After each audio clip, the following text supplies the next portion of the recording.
All right, hello folks. Today we're going to be working with seafood, and I'm going to start out with two recipes simultaneously because of the time sequence involved in the preparation of those. So the first one I'm going to start on is the chowder. So for the chowder, you've got a measure of clam juice, and I'm going to put that into a saucepan along with the potatoes. The potatoes are in acidified water, which means I have a little bit of lemon juice in ratio to water to be able to keep the potatoes from turning brown once they've been cut. So I'm going to bring both of those to a simmer over a moderate heat. So you'll notice that I'm using this grill as a resource because I only have two burners to work with, and that's going to work out just fine. The other recipe I'm going to start on is for the rice. And for the rice, I'd like to have that chicken stock preheated so it's at a simmer. I wouldn't let it come to a boil and evaporate some of that liquid, because you need that liquid in ratio to be able to suffice the preparation of the rice. The rice is going to start with clarified butter, which I have done in advance for you. And basically, clarified butter is butter that's been cooked and it is brought to a simmer until it becomes nice and clear. Once it's nice and clear, you skim off the foam, separate it from that milky, watery stuff we call whey, and you'll have what's left behind as a disc of clarified butter. That is going to melt down in the saucepan along with some oil. The reason I add the oil is to prevent that butter from cooking too hard too fast. So I've got the chicken stock for the rice started, fats cooking and heating up, clam juice and water in a saucepan getting started to get hot. So in the saucepan that we have for the chowder, I'm going to put in a portion of whole butter, and behind that I'm going to put in some pre-cooked chopped bacon. I cook the bacon in advance to avoid too much fat being in the chowder for health purposes, as well as not having a lot of fats floating on the top of the chowder when it's finished. That's the logic behind that. So both of those skillets with the fats, or saucepans with the fats, we want to get hot enough to where you can see that butter melt. On the rice, we're going to start out with the onions that have been chopped. And we're going to let those just briefly sweat until they become translucent. You don't want to get too much color on them, just nicely sweat. Behind that, you're going to put in the measure of rice. Rice is typically 2 parts liquid to 1 part of the rice product, and that's what's going to work for that. I put that rice in there. Keep an eye on the bacon and move that around with whatever spoon spatula that you like to work with. Rice, move that around a little bit. So we are making sure that we're not cooking the onion too long and the rice doesn't get any color on it. Now that the bacon's rendered out, we have now a fair measure of fat. Onions are diced, going into the chowder. Chowder is a nice item to have during the winter months. Just today's first day of fall, so it's a nice common item to have for this type of year. And we're also going to add to the onion mixture 1 bay leaf for the rice. So the rice gets a bay leaf.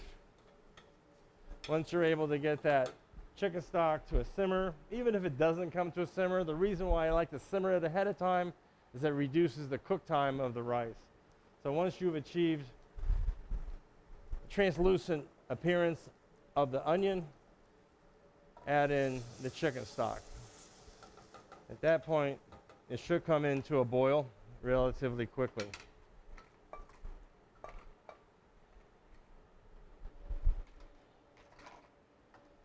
All right, so we've got the chowder cooking with the onion and the bacon. When the onion becomes translucent, you can add the celery. Celery pieces, I just basically take the rib of the celery, cut it in half so I can handle it better, and then cut those half strips into thin strips and turn them diagonally so I can cut them into a nice small dice. Celery is added to the saucepan. Rice is at a boil, and I'll let that simmer at a relatively slow simmer so that we can manage the process of cooking it. And we want to have a lid on it as soon as it comes to a boil and reduce the heat dramatically low. And what's going to happen is the rice is going to absorb that chicken stock and the flavor of the onions, the flavor of the butter, and the infusion of the piece of bay leaf to season that a bit. I also think it's a good idea to salt and pepper that rice at this stage of the process. And be conscientious of the salt that you put in there, because you can always add it, but you can't take it away. But you put enough in there that you can see it. So now that I have that at a nice slow simmer, a lid that fits that saucepan is ideal. If you don't have that, a nice double layer of foil crimped on the top of the pan works out equally as well. So on the chowder, onions have been sweat a bit. Celery is now starting to cook. We want to get that celery tender enough that it's got a little give to it. Our potatoes and clam juice should be coming to a simmer. And if you have 4 burners, which most of us do at our homes, you'll be able to get all these things going on at the same time. Chowder works out lovely. You can make it today, cool it down very quickly. Like put the pan in an ice bath, a bath of ice, so you can cool it down fast, stir it so it gets very cold very quickly. Ideally cold enough to touch in a 2-hour window. And then you can reheat it. Just reheat it so it comes to a boil the next time you use it. Once it hits that boil, you're good to go. Even close to a boil.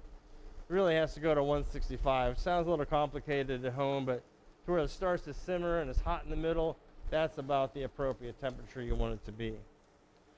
Now that we have the bacon fat, a little butter, celery, onion, we're going to add the measure of flour that we have. And the flour is there to use as a thickening agent for the chowder. A lot of folks like chowder that's really thick. I tell you that the chowder that we have in the Northeast states is really quite thin. It's almost milky. Something to think about as you move forward. At this point, now that we have the flour in there with the fat, what we've done is we created a roux. I'm going to add the garlic and let that garlic cook very quickly in there. Too hard, too fast, it'll burn. So now I'm going to add the potatoes and the clam juice to that pot. And that's going to help speed up the cooking process. So immediately, within a minute, it's going to thicken up significantly from that flour that we added to the fats that are in that pan. So to that, I'm going to add a sprig of thyme. I'm just going to drop it right in there, and a small bay leaf. And I'll allow those to infuse into the soup broth to give it some flavor. Before you serve it, you want to retrieve those 2 items. It's obvious, you want to get them out of there for that reason. So that leaves me behind some heavy cream, some chopped clams that are cooked in advance and they're in juice, some chopped chive, and some hot sauce, which is optional. What I did today for the hot sauce is a combination of sriracha and Tabasco. The only reason why I used a combination of sriracha and Tabasco is because the low density plastics that they make these cups out of are so delicate that over a course of time, the acidity from the vinegar and the Tabasco sauce will eat through that little cup. So I softened it up a bit with the sriracha, so you still have the delivery of a nice heat to that chowder is the main purpose behind that. So once that comes to a slow simmer, I'm going to pull it off the fire and allow it to cook at continue at a slow simmer. I'm gonna put a little pepper into it at this point, salt it a little bit later. Why? Because most of those shellfish that we have, which is the clam, so univalve, is going to have a little bit of salt matter to it. Checking that rice, make sure that it is in a nice simmer position and not boiling too hard. Boils too fast, the rice is gonna stick to the bottom of the pan. You're gonna have a little trouble later. It just won't be as much of a pleasure to cook if we have to scrub stuff. Plus your rice will scorch, it'll stick to the bottom of the pan, have a poor flavor, unless we intended to make rice that way, like Persian rice, which might be coming down the road in some of our sessions when we start to go international. The next dish we're going to prepare is a fillet of tilapia. And that tilapia fish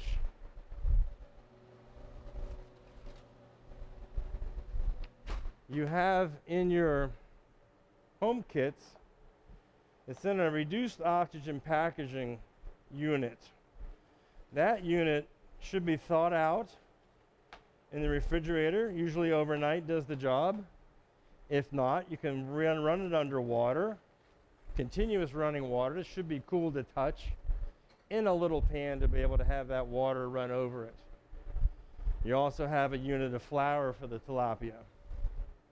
So for that tilapia, I've taken those two fillets, and all I did was split them down the center. Where there's a vertebrae, if it was a bone, it would run through the center. It's kind of a red line between those two fish. A nice straight cut on either side.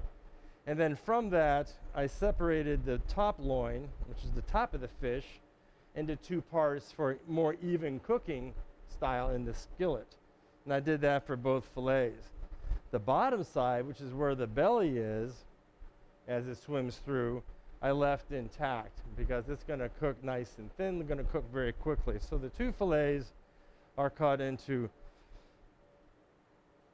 6 separate pieces. That's the process on that. Chowder's simmering. I'm going to reduce the heat over here so that I can assure the potatoes are going to be tender and that the celery has a nice soft chew on it. And if the thyme leaves fall off the branch, no big deal. That's really quite okay. We're going to season this tilapia with milled salt and pepper. If you have a pepper mill at home, be conscientious of the size of the pepper that comes out of it. Sometimes you just need to make an adjustment so that it's more fine and you don't have those big pieces of pepper on your going into your dental work. Salting it. What I have left on the tray is enough to be able to salt both sides and pepper both sides. Now that I've achieved that, you have a measure of oil on your tray or in your kits. And I'm going to put oil in this skillet to the point where it starts to shimmer. Shimmer would look like penny dropping into a pond. And I'll let that oil get hot enough to where it's just almost smoking. Taking that flour and just gently dusting it. Don't lather it in the flour. It's going to be too much flour. I just want to dust it on all sides of the fish.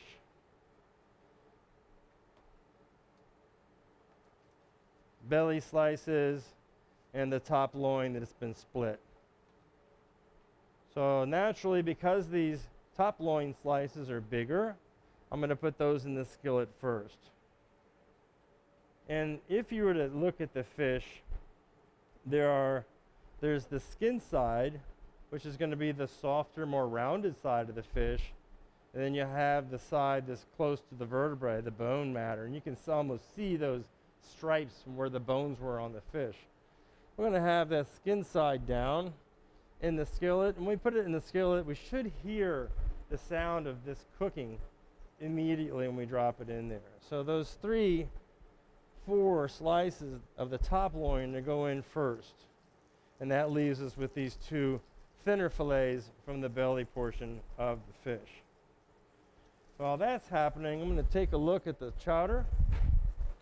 Make sure that it's cooking nicely. It's come to a nice thickness, which is wonderful. Because it's a little heavy now, But we're going to add heavy cream to that and the clams with some of the clam juice. So as these potatoes become a little bit soft, I'm going to add the clams and the clam juice to the chowder. Not a lot of juice, but you don't want to cook the clams in the chowder too early because they're already steamed to a density that's going to be nice and tender. Cook them too long, they're going to be tough. Some of the ingredients you have on your tray are going to be some nice thin cuts of 3 different bell peppers. We have a yellow, a red, and a green bell pepper. We have some very fine julienne of Spanish white onion. I've got some fish stock, some sherry, so fortified wine, a little bit of garlic, some Kalamata olives. Any type of Spanish olive would work out great because this is kind of a Spanish influenced dish.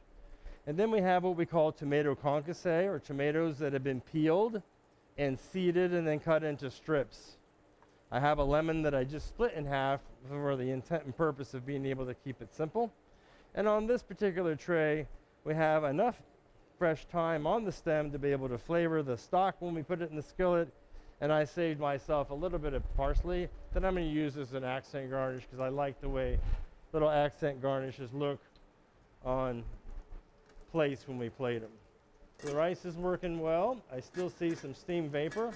I don't want to have the lid off very long because that steam chamber allows it to cook more efficiently in the process. So now that I start to see some color around the exterior of the fish, you're going to see it's starting to show some white on there. It's okay for me to flip that fish over. And I should have a nice golden color to it. If the skillet is seasoned, like we talk about, having that oil come to a shimmer so that it's not going to, this fish is not going to stick to it, that's ideal. So we're not going to cook the fish all the way through. We're going to partially cook it because we're going to finish it off in the skillet with the sauce that's natural in the skillet. So those thin pieces from the belly are going to go into the skillet because they're going to take very little time to cook. So they all come out even. On a separate tray, I have lined with some parchment paper is where I'm going to put those fillets to rest while I'm cooking the rest of the ingredients. It's going to make a pan sauce out of this dish. So letting these thick fillets cook just long enough to where they're tender, knowing that you're going to finish cooking them in the sauce is all good. Chowder's looking good. It's cooking. I'm going to test those potatoes, usually by taking the back of the spoon with the potato on the side of the pot. You can feel if it starts to mash like a mashed potato, you should be in good shape. At that point, I'm going to add the heavy cream and allow that cream to come to a simmer. And that should be about the right consistency that we want for this clam chowder to be. It's very similar to what we'll find in restaurants in our landlocked state of Ohio. And I'm going to make sure I get those pieces of herb out of there. So these fillets, top loin fillets, I'm going to take out of the skillet and let them rest gently. You don't have to have a tray. You can use one of your dinner plates at home, whatever works. And these fillets, these belly fillets, the bottom loins, are going to cook very quickly. They don't take long at all to be able to meet that expectation. Keep that same skillet on the fire. The oil that's in that skillet is sufficient to be able to finish the preparation off. You can feel free to dump that oil and start with new oil if you wish. To me, I like it because it already has flavor. So with that, I'm going to start with the onion.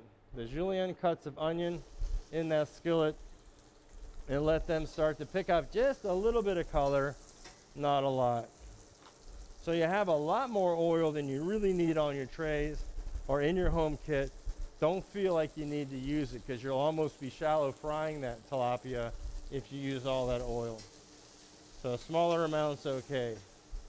Let those onions cook vigorously. We don't want to burn them. We want to have them cook at just a nice, beautiful temperature so they start to pick up some color. Not caramelized, but just on the edge of caramelizing.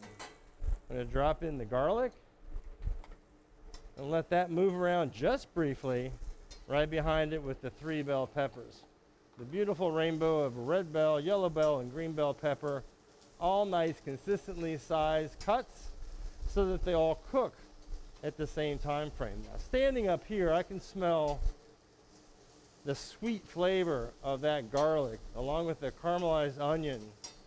And I have to share with you, it's delightful if you like those combinations of flavors. I think they're really quite nice. At this point, I want to cool down the skillet just a bit. By doing so, I'm going to reduce the heat a little and add the sherry wine. Sherry wine is going to give it a nice flavor from the fortified wine. You can smell it right off of that. Smells wonderful, and that's going to help create some steam in that skillet. So rice is almost finished. Chowder is pretty much just now infusing the herbs into this cream with the other ingredients.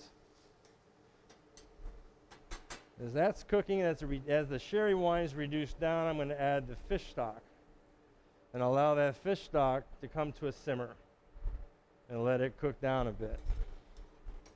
That leaves you with lemon, which I just split in half because I really only need half of that lemon, not the whole thing. And move those vegetables around in that fish stock so that it simmers and allows those pieces of bell pepper to cook nice and evenly. We talked about the technique of that onion, or the tomato rather. That's going to go in there after this fish sauce. The fish stock has reduced. The fish stock has come from bones from whitefish, slowly simmered with some celery, some onion, some leeks, and a little fennel. So it has a nice clean flavor. It's hard to get those fish bones unless you buy fish whole and cut it yourself, or you might be able to go to a fish market. There's a few of them around the city that do break down fish, and they can sell you the bones from halibut and sole and those nice light, tender species of fish. Salmon and the more oily fish do not work out well for fish stocks. So keep that in mind. A white fish, wonderful for that purpose. Next, I'm going to return the fish to the skillet and allow it to finish cooking. You'll know it's done when it's nice and tender and delicate, and it pretty much falls apart. And because we have a moisture content in there, it should work out quite nicely. After I've added the fish back, I'm going to sprinkle in the tomato concasse, which again are those seeded peeled tomato pieces, which if you leave in there long enough, it's going to break down and kind of make a tomato-y type of sauce. And then we have the Greek olives. You can use any type of Spanish olive that you like to make that happen, to sprinkle those in the dish. Left behind is some chive and some hot sauce, the lemon. At this point, I'm going to take the lemon and I'm going to zest just that bright, beautiful yellow color on the outside. Using a microplane works out wonderful. Get them at the stores, find them at Target, any of those places that have a little cook center. And all you want to take off is just the white, just the bright yellow part. Avoid the white. So that's going to make for a very satisfying, bright flavor of citrus on the tilapia in its finishing cooking process. Put it in there too early, it might turn bitter because the fresh sweetness of the lemon is ideal coming in at the end. So that's right there on top. It's going to be amazing, amazing. We're going to still use that half piece of lemon as a finishing process of the fish when it comes off. So now I'm looking at the rice. I'm going to use a spoon or a spatula to kind of fluff it up a little bit to make sure it's nice and light. It's fully cooked. It's absorbed. And I'm going to turn off the heat completely, put the lid back on it, allow it to keep warm so it simmers. For the chowder, we're done with it at this point. Stirring it around. It looks fabulous. I have to make sure it tastes good. I think everything we put in there, less some salt. We'll see if it needs any salt. A little bit. Bacon's a little salty. The fish clam stock is a little salty. Man, this is good stuff. Really, really good. So, using the tongs, we're going to fish out the thyme. You want to try and find that bay leaf. Kind of like, where's Waldo? It's such a small piece.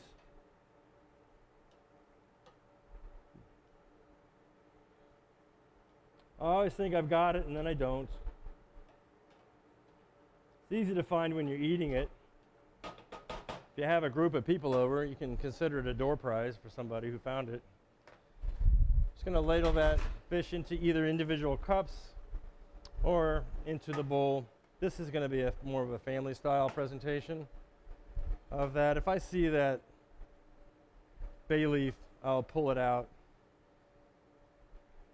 I don't suggest you break it up unless you're okay with eating it, which is an option. Certainly okay to eat a bay leaf. Won't hurt you, just kind of gets stuck in your mouth for a minute. And then I'm going to put in that fish sauce and that hot sauce if you like it. Certainly feel free to put that in there. It's going to kind of drop it in a few spots. It's really an option. It's not too terribly hot. It gives it a nice zip of flavor.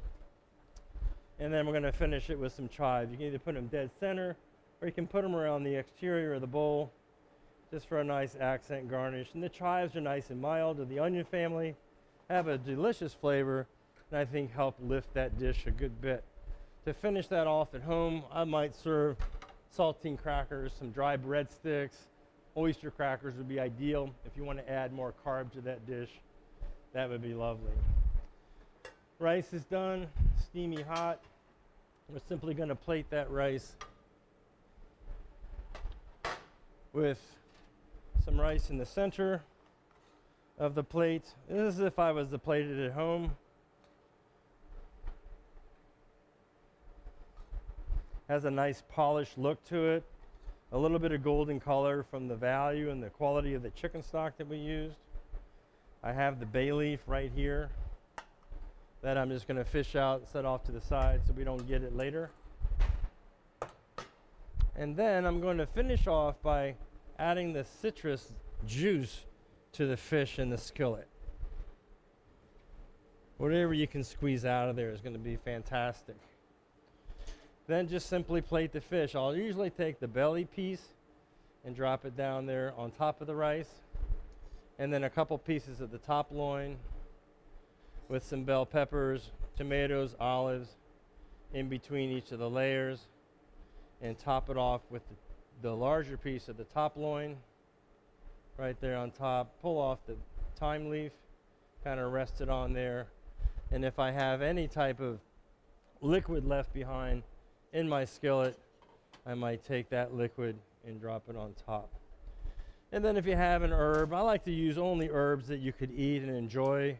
Something like thyme would not be a good choice of herb to use for a garnish, but I think a nice piece of flat leaf parsley is ideal to finish that dish off.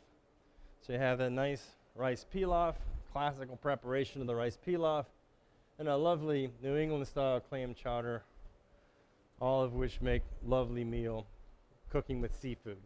Enjoy.